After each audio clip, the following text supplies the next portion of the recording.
नमस्कार दोस्तों, चलिए आज बनाते हैं स्वाद और सेहत से भरपूर सुपर सॉफ्ट मुलायम मल्टीग्रेन लड्डू। और ये जो लड्डू है ना, छोटे बड़े सभी के लिए अच्छे हैं क्योंकि इसमें खूब सारी आपको calcium, protein, magnesium, zinc, omega 3 जैसे भरपूर तत्व आपको मिलेंगे। तो इसलिए आप इन्हें जरूर बनाइएगा। रेसिपी अच्छी लगे तो प्लीज वीडियो को लाइक और शेयर भी कीजिएगा। तो चलिए फिर फटाफट से रेसिपी को शुरू करते हैं। तो दोस्तों, इन हेल्दी लड्डुओं में कम से कम 20 से 25 सामग्री आपको डालनी है, तभी ये इतने हेल्दी और पौष्टिक बनेंगे।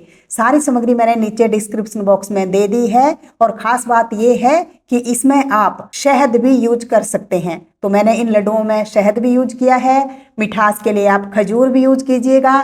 साथ में आप ब्राउन शुगर या देसी खांड या फिर गुड़ भी आप डाल सकते हैं। सब कुछ मैं आपको स्टेप बाय स्टेप सिखाऊंगी, तो वीडियो को आप पूरा देखिएगा। तो सबसे पहले हम मगज जो है वो ड्राई रोस्ट करेंगे। तो मैंने यहाँ 2 प्रकार के मगज यानी के सीड या बीज जो है वो लिए हैं। तरबूजे और खरबूजे के बीज मैंने लिए हैं। तो इन्हें हम ड्राई रोस्ट करेंगे। कोई घी तेल इसमें नहीं डालना है। मीडियम लो फ्लेम पर इन्हें आप रोस्ट कर लीजिए। बहुत ज्यादा नहीं भूनना है, हल्का सा कलर चेंज हो जाए तब आप इन्हें निकाल लीजिए। और अब आप लीजिए यहाँ पंपकिन सीड यानी के कद्दू के बीज, और इन्हें भी आप ड्राई रोस्ट कर लीजिएगा। तो जितने भी बीज हम लड्डुओं में यूज कर रहे हैं वो हमारे हार्ट के लिए, हमारे ब्रेन के लिए, हमारी बोन्स के लिए बहुत ही फायदेमंद है। पाचन तंत्र हमारा सही रहता है। तो इसलिए जितने भी बीज आपके पास हो उनका आप यूज कीजिएगा, ठीक है ना। तो अब ये देखिए, यहाँ मैंने लिए हैं सफेद तिल।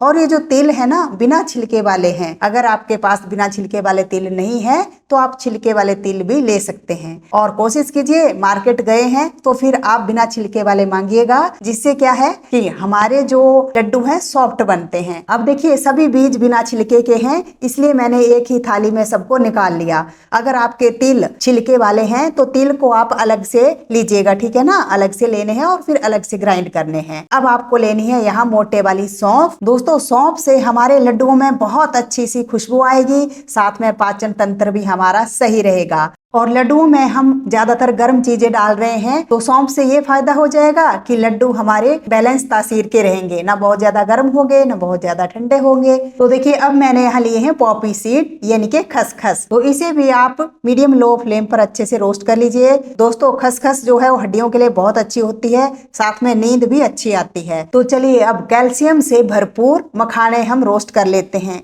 इनमें भी आपको घी वगैरह कुछ नहीं डालना। बहुत से लोग घी डालकर इन्हें फ्राई करते हैं, नहीं, वैसे इनका टेस्ट भी बिगड़ जाता है और पौष्टिक तत्व भी इसके खत्म हो जाते हैं। तो ये देखिए, जब इस तरह से क्रिस्पी हो जाए ना, हाथ से आराम से टूटेंगे, तब इन्हें आप अलग से निकाल लीजिए। और अब कढ़ाई को थोड़ा सा पोंछ लेंगे क्योंकि एक ही बर्तन में हम सारा सामान जो है रोस्ट कर रहे हैं। तो अब बारी आती है ओमेगा 3 से भरपूर अलसी की। तो अलसी को भी आप अच्छी तरह से लो फ्लेम पर रोस्ट कीजिएगा।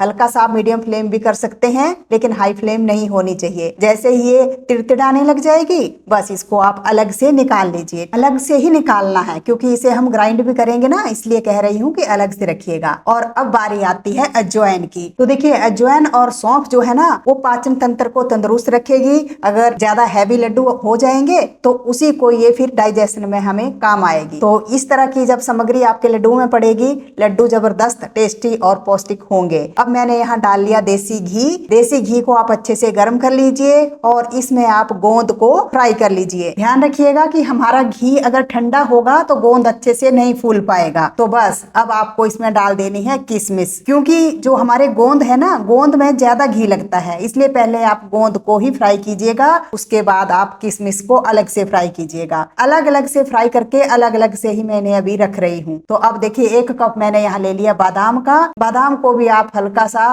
रोस्ट कर लीजिए। साथ में आपके पास जो भी ड्राई फ्रूट्स हों, जैसे कि मैंने यहाँ लिया है अखरोट, साथ में काजू। अगर आप नारियल भी लेना चाहते हैं तो फिर नारियल को भी आप मोटा मोटा टुकड़ों में काट कर इस तरह से हल्का सा रोस्ट कर सकते हैं, ठीक। तो मैंने यहाँ नारियल नहीं लिया है। तो सभी को मैंने इकट्ठे ही देखिए रोस्ट कर रख लिया। और अब ये देखिए, ये है मोटे वाली सौंफ।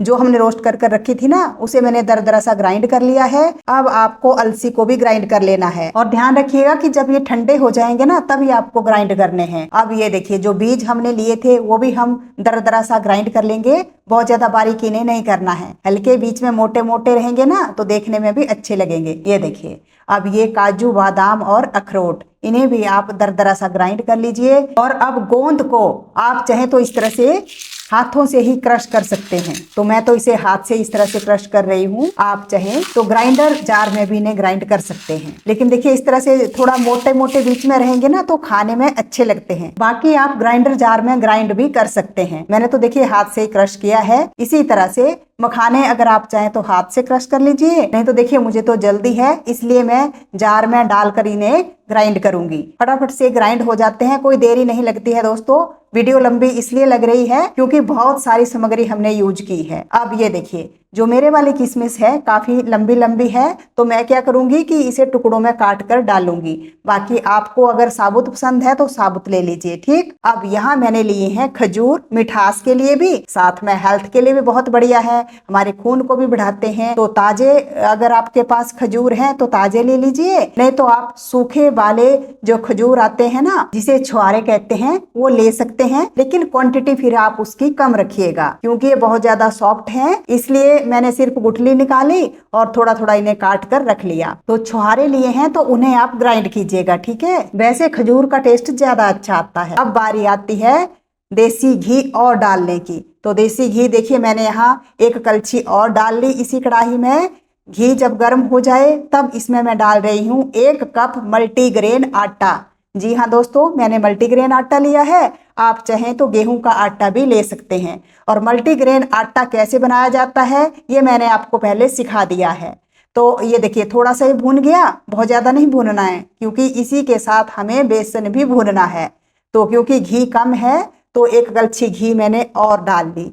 अब इसमें आप डाल लीजिए बेसन को और आटे और बेसन को अच्छे से भून लीजिए मीडियम लो फ्लेम पर। हाई फ्लेम नहीं करनी है, हाई फ्लेम करेंगे तो जल्दी जल्दी से जल जाएगा, फिर टेस्ट अच्छा नहीं आएगा, साथ में बीच में कच्चा भी रह जाएगा। तो आराम से इसे भूनिएगा। अगर आपको लगे कि घी की कमी है तो घी आप इसमें और भी डाल सकते हैं, ठीक है ना।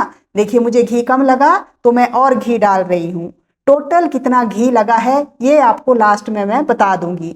बस आपको यही ध्यान रखना है कि जब भी आपको जरूरत लगे तो आप थोड़ा सा घी इसमें डाल सकते हैं। तो देसी घी ही इसमें यूज करना है, ठीक। तो मैंने यहाँ गाय का घी यूज किया है।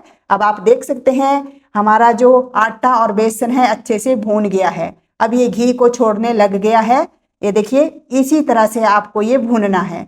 बिल्कुल बढ़िया से भूनने के बाद अब इसमें आपको डाल देनी है ग्राइंड की हुई अलसी और इसे भी अच्छी तरह से मिक्स कर लीजिए।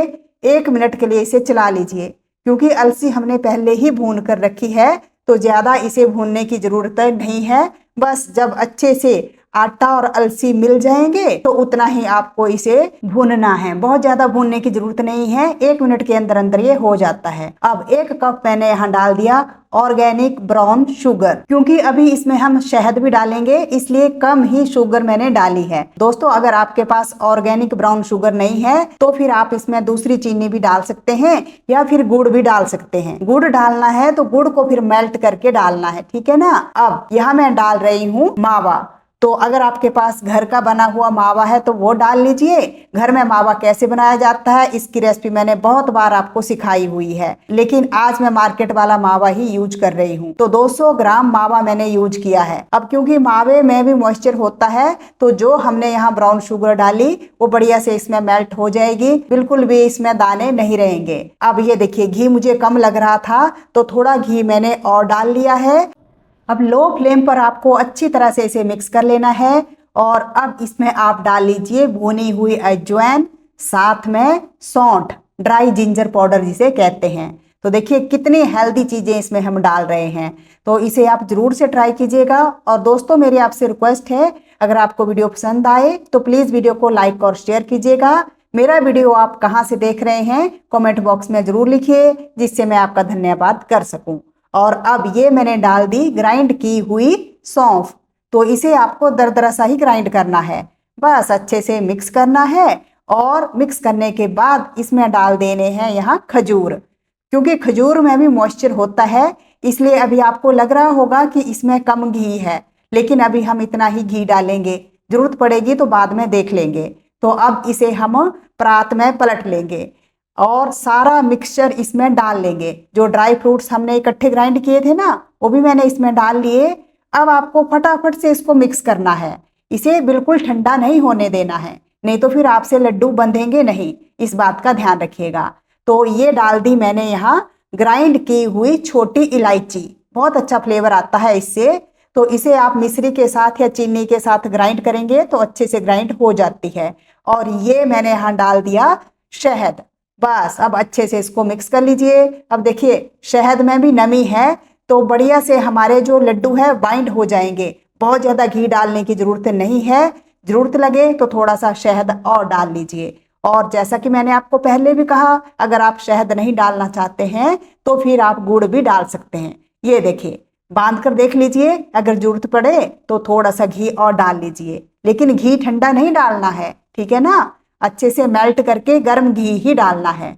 और अब ये देखिए अब लड्डू बांधेंगे। अभी आपको लग रहा होगा कि ये बंधेंगे नहीं, लेकिन दोस्तों यहाँ थोड़ा सा टैक्ट चाहिए। तो आपको हाथ को अच्छे से कस कर रखना है और उंगली और अंगूठे से दबाते हुए अच्छी तरह से लड्डू बांध देना है। ये देखिए कम घी में ही बड़े अच्छे हमारे लड्डू बंध जाते हैं, बस थोड़ा सा आपको जोर लगाना पड़ता है।